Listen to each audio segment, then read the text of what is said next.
जनपद मुजफ्फरनगर की जांसट पुलिस ने विगत रात्रि एक बदमाश को मुठभेड़ के दौरान गिरफ्तार करने का दावा किया है। आपको बता दें कि सालारपुर के चेक पोस्ट पर एसएसआई द्वारा चेकिंग की जा रही थी और उसमें एक बदमाश पकड़ा गया। क्या कहा पुलिस क्षेत्र के मुठभेड़ अधीक्षक के लिए, इसके हम बारे में सुनवाते बताइए। हैं। जानसठ पुलिस द्वारा सलारपुर चेकपोस्ट पर चेकिंग की जा रही थी। मीरापुर की तरफ से दो संदिग्ध व्यक्ति अपाचे मोटरसाइकिल पर आ रहे थे। उनको रोकने का इशारा किया गया।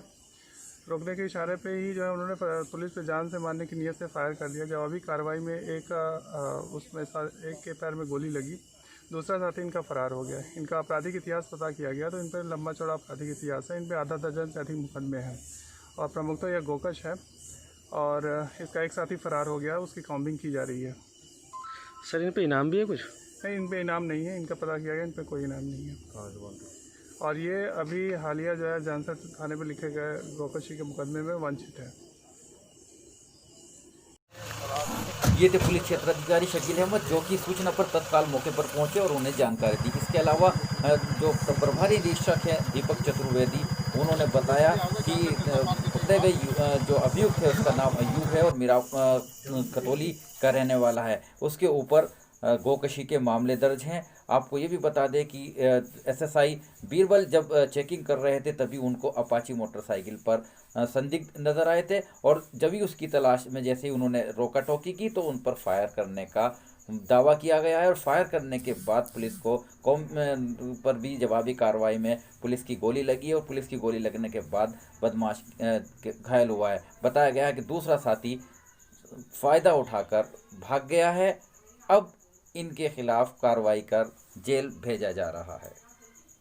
उधर उत्तर प्रदेश के अपर मुख्य सचिव अविनाश अवस्थी और एडीजी प्रशांत कुमार बलरामपुर पहुंचे और उन्होंने दुष्कर्म की शिकार हुई महिला के परिजनों से वार्ता की, भरोसा दिलाया, हर संभव मदद का भरोसा दिलाया। इससे पहले वे हाथरस के पीड़ित परिजनों से भी मिले थे और उन्हें सरकार की द्वारा जो मदद दी जा रही है उसका भरोसा दिलाया था। आपको हम ये भी बता दें कि कांग्रेस की प्रियंका गांधी जिस वक्त पहुंची थी तो वहां पर भी काफ़ी पुलिस से झड़प हुई थी और पुलिस झड़प के बाद कांग्रेसियों में पूरा उबाल आ गया था, गुस्सा फूटा था और राहुल गांधी के साथ भी अभद्र व्यवहार से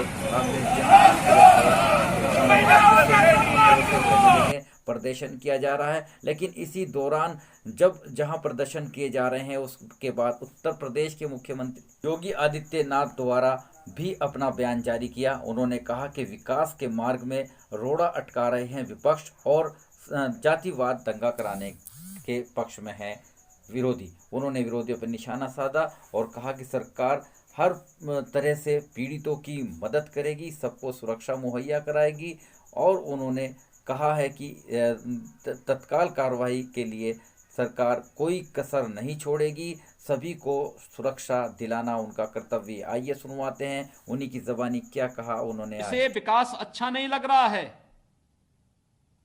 वे लोग देश में भी और प्रदेश में भी दंगा, जातीय दंगा भड़काना चाहते हैं, सांप्रदायिक दंगा भड़काना चाहते हैं। इस दंगे की आड़ में विकास रुकेगा, इस दंगे की आड़ में उनकी रोटियां सेकने के लिए उनको अवसर मिलेगा। इसलिए वे नित नए षड्यंत्र करते रहते हैं और इन सभी षड्यंत्रों के प्रति पूरी तरह आगाह होते हुए हमें विकास की इस प्रक्रिया को तेजी के साथ आगे बढ़ाना है। दूसरी ओर प्रियंका गांधी और राहुल गांधी के बाद जब रालोद के वरिष्ठ नेता जयंत चौधरी भी हाथरस की बिटिया और परिजनों से मिलने के लिए वहां पर गए तो पुलिस ने लाठीचार्ज किया और इस तरह के सोशल वीडियो जो सोशल मीडिया पर वायरल जैसे ही हुआ तो रालोद में उबाल आ गया है। पुलिस, आप देख सकते हैं तस्वीरें जहां पर जयंत चौधरी को रालोद कार्यकर्ताओं ने बचाया और पुलिस का लाठीचार्ज उन पर हुआ। लेकिन इसकी सूचना पर चारों ओर पूरे प्रदेश के अंदर रालोद नेताओं ने आक्रोश जताया, जाम लगाया, पुतला फूका और आप देख सकते हैं तस्वीरें कि हाईवे पर भी, चाहे वो जनपद मुजफ्फरनगर हो, पश्चिम के कितने ही ज़िले हो, वहाँ पर कार्यकर्ता ज़मीन पर बैठ गए हैं और विरोध जताया। 8 तारीख को बड़े आंदोलन की चेतावनी भी दी गई। वजह समाजवादी पार्टी ने भी हत्यारों को फांसी दिलाने के लिए पूरा मूवमेंट चलाया। इससे पहले ही भीम आर्मी के प्रमुख चंद्रशेखर उर्फ रावण भी पीड़ित परिजनों से मिले थे। अपनी पूरी तरह से आस्था और मदद देने का भरोसा पीड़ित परिजनों को उन्होंने दिया था। जगह जगह उत्तर प्रदेश के हर जिले के अंदर हत्यारों को फांसी की सज़ा की मांग उठ पड़ी है। जनपद मुजफ्फरनगर के जानसठ के अंदर भी वाल्मीकि दलित समाज ने जुलूस निकाला। क्या खास हुआ था? तारावती जी तारावती जी, बताइए आज यहाँ पर आने का, कैंडल मार्च निकालने का क्या उद्देश्य है? बेटी के लिए हक चाहिए। क्या मांग है सरकार से? ये चारों जो बेटी के लिए ऐसा करा है उन्हें चारों गिरफ्तार होने चाहिए। तो उन्होंने गिरफ्तार कर लिया है, बंद पकड़ दिया है। उन्हें फांसी होनी चाहिए। उन चारों को फांसी होनी चाहिए। मनीषा को इंसाफ मिलना चाहिए। कार्रवाई हो चुकी है। सरकार ने भी भरोसा दिलाया है कि उनके खिलाफ कार्रवाई होगी, फांसी की सजा तो कोर्ट सुनाएगी। लेकिन इसके अलावा वहां पर 2 अधिकारी भी भेजे गए हैं हाई लेवल के आज, और कई चीजें, कई मुद्दों पर सरकार साथ दे रही है। तो आप क्या सरकार से फिलहाल खुश हैं? उन्होंने 2:30 बजे कैसे जलाया, उन्होंने ये बोला ना रात को। सरकार सच बोल रही है। सबसे बड़ा सहयोग मिल रहा है वो हमें मीडिया का मिल रहा है। मीडिया के द्वारा ही आज जो सरकार के द्वारा नुमाइंदे भेजे गए, वो कारण था मीडिया का। मीडिया ने हमारा सहयोग किया है। हम मीडिया के बहुत बहुत आभारी हैं। अब आप क्या चाहते हैं? हम चाहते हैं कि हमारी बिटिया के साथ इंसाफ हो, उन चारों दरिंदों को फांसी हो। पुलिस प्रशासन के द्वारा भी मना किया गया। क्या नाम है आपका? मेरा नाम अंशुल कुमार है। और क्या बताएंगे? मैं बता रहा हूँ आपको, जो ये हमने ये निकाल लेते हैं हम कैंडल मार्च, उस हमारे द्वारा निकाली गई पे पुलिस प्रशासन द्वारा हमारे ऊपर दबाव डाला गया ना निकालने के लिए। हमसे बोला गया डीएम की परमिशन लाओ, इसकी परमिशन, वो तो हमारे चेयरमैन साहब ने निकलवा दिया यहाँ पे। उनकी वजह से अंकल, उनकी वजह से ही तो निकला है उनकी उपस्थिति में, वरना हमारा प्लान हमें वहाँ से निकालना था, जान सकते हैं अशोक की दुकान के यहाँ से, उधर से निकालना था। और हमें ऐसे आगे हमारा ऐसे रूट था, मतलब पूरे जानसठ में निकालना था हमें। पर उनकी वजह से, पुलिस प्रशासन की वजह से हमें ऐसे लाना पड़ा। हमारा मोहल्ला यहाँ पे वाल्मीकि बस्ती, हम सब वाल्मीकि बस्ती के निवासी है। तो क्या आप खुश नहीं है पुलिस की कार्यशैली से? कार्यशैली सब जगह हम पूरा सपोर्ट करते हैं कार्यशैली को। हमारे आधे से पूरा समाज हमारा सफाई व्यवस्था में काम करता है यहाँ पे, पूरा घर की लेडी से भी। फिर भी हमारी इतनी वैल्यू होगी यहाँ पे, तो फिर हम किस लिए रहेंगे? हम तो सफाई करनी बंद कर देंगे। कहाँ है वो, बताओ ना इन्हें, क्या करेंगे हम? नहीं करेंगे। हाँ, सब कुछ बंद कर देंगे, सब कुछ तब हो जाएगा। फिर पता चलेगा यहाँ के प्रशासन को भी और यूपी सरकार को भी, जब यहाँ पे बंद होगी। तो अब तो जो हड़ताल होगी और कुछ हड़ताल करेंगे। लेकिन अब तो आपकी मांग मानी गई है ना। आज तो आपने कैंडल मार्च भी निकाल लिया है। इसके हमें फांसी, उसे फांसी। हमारा कैंडल मार्च निकालने का ये नहीं था कि हमने निकाल दी, श्रद्धांजलि दे दी। हमारी श्रद्धांजलि हमारे दिलों में है। वो हमें पता है, हमारे दिल पे सबकी बेटियां होती है, ठीक है। तो फिर भी हमने निकाल दी, पर जब तक फांसी नहीं मिलेगी तब तक शांति नहीं होएगा यहाँ पे। इधर जनपद मुजफ्फरनगर की तहसील जानसठ में भारतीय किसान यूनियन का धरना जारी है। अनिश्चितकालीन धरने की चेतावनी यहां पर बैठे किसानों ने दे दी है। और सबसे बड़ी खबर तो ये आई है कि यहां पर किसान यूनियन के जो सचिव हैं, जिला सचिव हैं मास्टर महकार सिंह, उन्होंने साफ कर दिया है कि चौधरी टिकैत की पुण्यतिथि भी 6 तारीख को यहीं पर मनाई जाएगी। बड़ा सम्मेलन होगा, और बाकियों का आज धरना जो है तहसील मुख्यालय पर चौथे दिन भी जारी है। इसके साथ ही यहाँ पर चौधरी बाबा साहब टिकैत की यहाँ पर मूर्ति भी लगा दी गई है। इसके अलावा क्या कहना है उन्होंने किसानों का, ये रूबरू कराता हूँ जी। खास तौर से आज चौधरी टिकैत जी का अपने यहाँ पर चित्र भी लगाया है। वजह ये हमारा भारतीय किसान यूनियन का धरना यहाँ तहसील स्तर पर, हमारी बहुत सारी मांगे हैं जो इसमें बैनर में लिखी हुई हैं। उन मांगों को लेकर भारतीय किसान यूनियन यहाँ धरनारत है। और जब तक हमारी ये सभी मांगों पर का समस्या का समाधान नहीं हो पाता, तब तक हमारा ये अनिश्चितकालीन धरना इसी तरह से जारी रहेगा।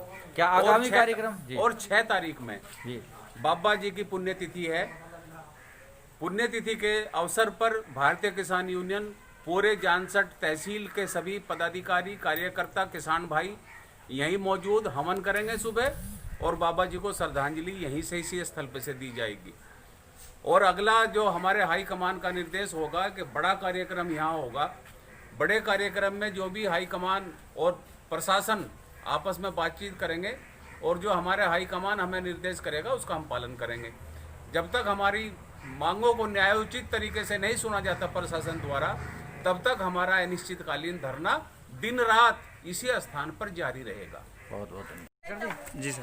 और हिंदुस्तान गांवों का देश है और गांव के अंदर वो स्थिति आज भी बरकरार है जहां पर बुनियादी सुविधाएं भी उनको नहीं मिल रही है। आप देख सकते हैं गंदगी के अंबार लगे हुए हैं और दूसरे अलावा मजदूर जो है उनका पैसा भी नहीं मिल रहा है। मनरेगा के काम करते हैं, उनको पैसे की भी शिकायत है। दूसरे लोगों ने ये भी बताया कि उनके मकान कच्चे बने हुए हैं, टूट गए हैं, पानी भर जाता है, गिरने का खतरा है, लेकिन आज तक कई योजना हो गई है, उनके मकान भी नहीं बने हैं। ये कैलापुर जसमोर का एरिया है जहां पर किसानों की, ग्रामीणों की मांग है कि जल्द से जल्द प्रशासन और शासन उनकी ओर ध्यान दे और इस गांव का विकास भी हो और उनकी जो बुनियादी सेवाएं हैं, सुविधाएं हैं या मांग है उनको पूरा कराए। बने रहिएगा मेरे साथ। आरिफ शीशमैली, चीफ एडिटर, बार और bench news in today, Lucknow, Muzaffarnagar.